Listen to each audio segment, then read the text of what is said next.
آج جناب 3 موضوعات پر بات کرنی ہے اور بیسیکلی ہم اپنے ویلاگ میں کوشش کرتے ہیں اے ایم ٹی وی کی جانب سے کہ جو آج کے دن کے واقعات ہیں ان پر کچھ بات کی جائے، کوئی تبصرہ کیا جائے۔ آج کے دن کے 3 واقعات بہت اہم ہیں۔ پہلی بات تو یہ ہے کہ اسلام آباد میں جو مسنگ پرسن تھے بلوچستان کے، ان کے ریلیٹیوز آئے ہوئے تھے، ان کے خاندان کی عورتیں آئی ہوئی تھیں، مریم نواز ان کے ساتھ پہنچی، انہوں نے ان کا غم بٹانے کی کوشش کی، ان کی آواز بلند کرنے کی کوشش کی۔ ایک تو وہ بڑا اہم واقعہ ہے کہ پنجاب کی لیڈر اور بلوچستان کے حق کے لیے آواز بلند کر رہی ہو، یہ تاریخ میں پہلی دفعہ ہوا ہے۔ وہ واقعہ کیا تھا اس کے بارے میں بات کریں گے۔ دوسرا جو دلچسپ مارکا چل رہا ہے وہ الیکشن کمیشن اور سپریم کورٹ کے درمیان چل رہا ہے، اور اس میں سے ایک فریق کی کوشش یہ لگتی ہے کہ جیسے وہ چاہتے ہیں کہ کسی طرح یہ انشور کیا جائے کہ سارے ووٹ تحریک انصاف کو ہی پڑیں گے اور باقی جماعتوں کو کچھ نہیں ملے گا، اور دوسرا فریق جو ہے وہ آئین کی مثال دینے کی کوشش کر رہا ہے اور کہہ رہا ہے کہ آپ کوئی تبدیلی نہیں کر سکتے کیونکہ آئین میں تبدیلی اس طرح نہیں ہو سکتی کہ چند جج بیٹھ جائیں اور اس کو تبدیل کرنے کی کوشش کریں۔ تو وہ الیکشن کمیشن اور سپریم کورٹ کے درمیان مارکا چل رہا ہے، اس کے بارے میں بھی بات کریں گے۔ اور تیسرا واقعہ نوشہرہ میں جو الیکشن ہو رہا ہے، 19 فروری کو جو الیکشن ہے اس کے لیے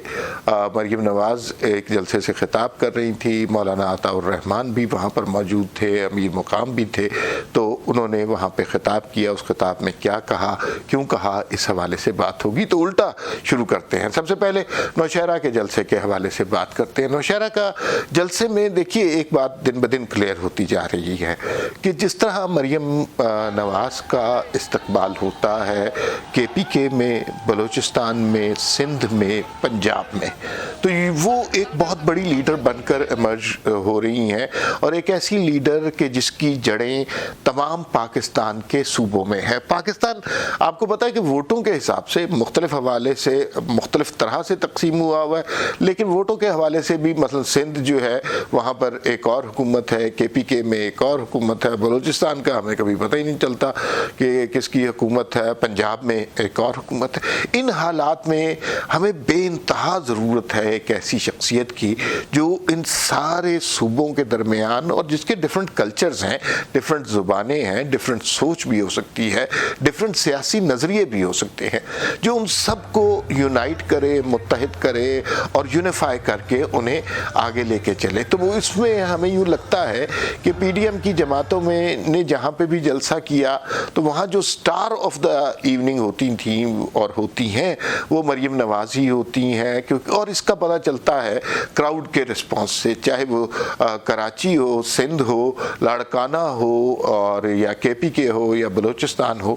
کراؤڈ رسپونڈ کر رہا ہے مریم نواز کو، ان کی آواز کو سن رہا ہے، ان کی تقریر میں کی ہوئی باتوں کے سوشل میڈیا پر ٹرینڈز بنتے ہیں۔ اگرچہ سرکاری طور پر جو حکومتی ترجمان ہیں وہ مریم نواز کی حیثیت کو بالکل نگیٹ کرتے ہیں اور وہ مختلف طریقوں سے توہین بھی کرنے کی کوشش کرتے ہیں اور بڑے غلط الفاظ بھی کہتے ہیں، لیکن اس سے پاکستان کے عوام کو کوئی فرق نہیں پڑ رہا۔ مریم نواز نے آج بڑی زبردست تقریر کی وہاں پر، اور جو ہے ایک جو خوشائند بات ان کی تقریر میں ہمیں نظر آتی ہے وہ یہ ہے کہ انہوں نے بہت زیادہ گفتگو کی جمہوریت کے حوالے سے، ووٹ کو عزت دینے کے حوالے سے، اپنے والد کی کاوشوں کے حوالے سے، اور وہ اکثر جلسوں میں کرتی ہیں، لیکن اب آہستہ آہستہ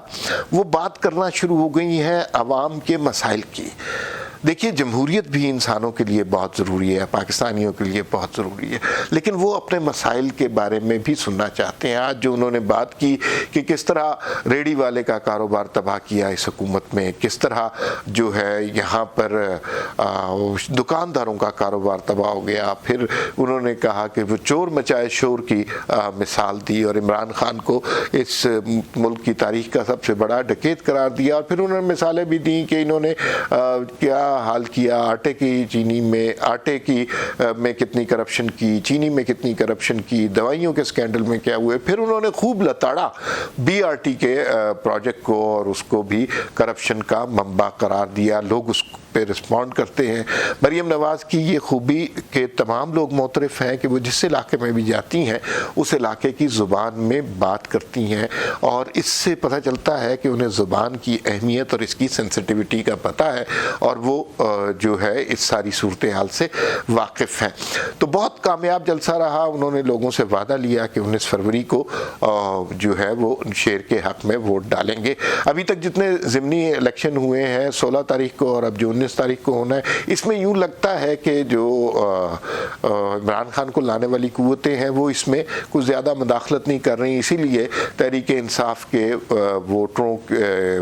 جو امیدواروں کی ضمانتیں بھی ضبط ہو رہی ہیں، اور وہ جو مصنوعی سے اتحاد بنائے تھے وہ ان کا شیرازہ بکھر گیا ہے۔ لیکن سوچنے کی بات یہ ہے کہ یہ تو 4-6 ضمنی الیکشن ہے، اس میں اگر آپ مداخلت نہ بھی کریں تو اتنا فرق نہیں پڑتا۔ آپ نے 2018 میں مداخلت کر کے اس ملک کے لوگوں کو جتنا نقصان پہنچا دیا ہے، چند ضمنی الیکشن میں مداخلت نہ کرنے سے اس کا مداوع نہیں ہو سکتا۔ تو توقع یہی ہے کہ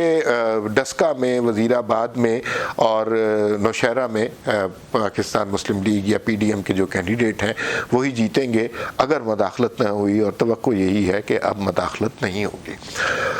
دوسرا مسئلہ جو ہم نے ذکر کیا وہ بیسکلی سپریم کورٹ اور الیکشن کمیشن کے درمیان چل رہا ہے، اور سپریم کورٹ مختلف طریقوں سے معزز جج صاحبان یہ کوشش کر رہے ہیں کہ کسی طرح ووٹ کی نشاندہی کی جا سکے، اوپن بیلٹنگ ہو سکے، اور الیکشن کمیشن ایک طرح سے ان کے سامنے ڈٹ گیا ہے، اور وہ بار بار انہیں یہ بتا رہا ہے کہ یہ آئینی طور پر ممکن نہیں ہے۔ ہماری عدالتوں کا تاریخ میں کردار دیکھا جائے تو وہ بہت اچھا نہیں رہا، انہوں نے اس ملک میں جمہوریت کو بہت زیادہ نقصان پہنچایا ہے۔ اب دیکھنا یہ ہے کہ وہ جو D G I S P R کا بیان آیا تھا، لیٹلی جو آیا تھا، اس میں انہوں نے کہا تھا کہ فوج کو سیاست میں نہ گھسیٹے، تو یہ بڑا اچھا موقع ہے، اس سے پتہ چل جائے گا کہ فوج سیاست میں ہے یا نہیں ہے۔ آئینی طور پر اوپن بیلٹ نہیں ہو سکتے، اور اگر یہ اس کے لیے آئینی شک منظور کرانی پڑے گی جو دونوں ہاؤسز سے منظور ہونی چاہیے، اس کا وقت نہیں ہے۔ لیکن اگر اس کے باوجود اوپن بیلٹنگ ہم پہ مسلط کی گئی تو بے شک یہ عمران خان اور ان کے حواریوں کی ہی کارستانی ہو، شک ہمارا کسی اور پر جائے گا۔ اور پھر آج کے دن کا ایک اور واقعہ، اور وہ مسنگ پرسن کے حوالے سے ہے۔ آج ان کی کچھ خواتین اسلام آباد آئی ہوئی تھیں، مریم نواز ان کے پاس گئیں اور انہوں نے ان کا غم بٹایا، ان کے ساتھ ہمدردی کی، ان کی آواز بلند کی، انہیں گلے سے لگایا۔ مریم نواز نے ریکویسٹ بھی کی، کچھ غصے سے بھی کہا کہ یہ وزیر اعظم ہاؤس ہے، 7 دن ہو گئے ہیں ان خواتین کو یہاں پہ در بدر پھرتے ہوئے، تو ان کے لوگ ان کو ملنے چاہیے، اور چیف آف آرمی سٹاف بھی اور D G I S I بھی اس سلسلے میں کچھ کریں، یہ ہمارے ملک کا مسئلہ ہے، اس کو سالو کریں۔ لیکن مریم نواز نے جو کہا یا جو سیاسی تبصرے کرنے والوں نے جو کچھ کہا وہ الگ بات ہے۔ وہاں پر جو ان خواتین نے گفتگو کی وہ بڑی المناک ہے۔ المناک اس حساب سے ہے کہ ان کے رشتہ دار، کسی کا بھائی، کسی کا بیٹا، کسی کا باپ 10-10 12-12 سال سے غائب ہیں، لاپتہ ہیں، انہیں جانے کن قوتوں نے اٹھا لیا ہے، اور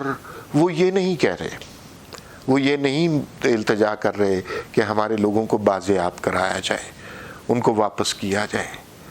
ان کی صرف مطالبہ یہ ہے، ان کی صرف خواہش یہ ہے کہ ہمیں یہ بتا دیا جائے کہ وہ زندہ ہیں یا مر گئے۔ وہ عورت جس کا شوہر 12 سال سے غائب ہے، اس کو سکون ملنا چاہیے، اطلاع ملنی چاہیے کہ وہ ابھی بھی شادی شدہ ہے یا 12 سال پہلے بیوہ ہو گئی ہے۔ وہ بچی جس کا باپ 10-12 سال پہلے غائب ہوا تھا، وہ یتیم ہو چکی ہے یا ابھی اس کا باپ زندہ ہے۔ وہ ماں جس کا بیٹا اتنے عرصے سے نہیں مل رہا، وہ کیا اپنے بیٹے کو کھو چکی ہے یا ابھی بھی اس کی زندگی کی آس اس نے لگا کر رکھنی ہے۔ اور یہ اتنی المناک گفتگو تھی۔ بلوچستان پاکستان کا حصہ ہے، یہ لوگ پاکستان کے شہری ہیں، تو کیا ہو رہا ہے، کس طرح لوگ غائب ہو رہے ہیں. اور یہ مثلا ہمیں اسلام آباد میں بیٹھے ہوئے یا لاہور کراچی میں بیٹھے ہوئے لوگوں کو اندازہ نہیں ہوتا کہ ان لوگوں کے علم کیا ہیں، ان لوگوں کے دکھ کیا ہیں. مجھے بے انتہا خوشی ہوئی کہ مریم نواز ان کے پاس پہنچی اور انہوں نے ان کے لیے آواز بلند کی، اس لیے کہ یہ بہت اہم ہے.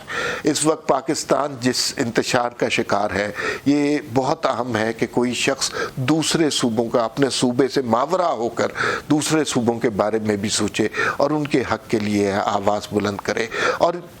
یہ خواتین بار بار التجا کر رہی تھی، بار بار درخواست کر رہی تھی کہ اگر آئین کی روح سے، قانون کی روح سے ہمارے لاپتہ افراد نے، مردوں نے کوئی گناہ کیا ہے، کوئی جرم سرزد کیا ہے، کوئی ان سے غلطی ہوئی ہے، تو ان کو عدالت میں لائیں، ان کو سزا دیں، ان کو پھانسی دے دیں اگر انہوں نے کوئی غلط کام کیا ہے. لیکن خدا کے لیے ہمیں یہ تو بتا دیں وہ ہیں کہاں، وہ زندہ ہیں یا اس ریاست کے جبر کے ہاتھوں غرق ہو گئے ہیں. یہ اتنی المناک صورتحال ہے کہ اس خاتون کی تقریر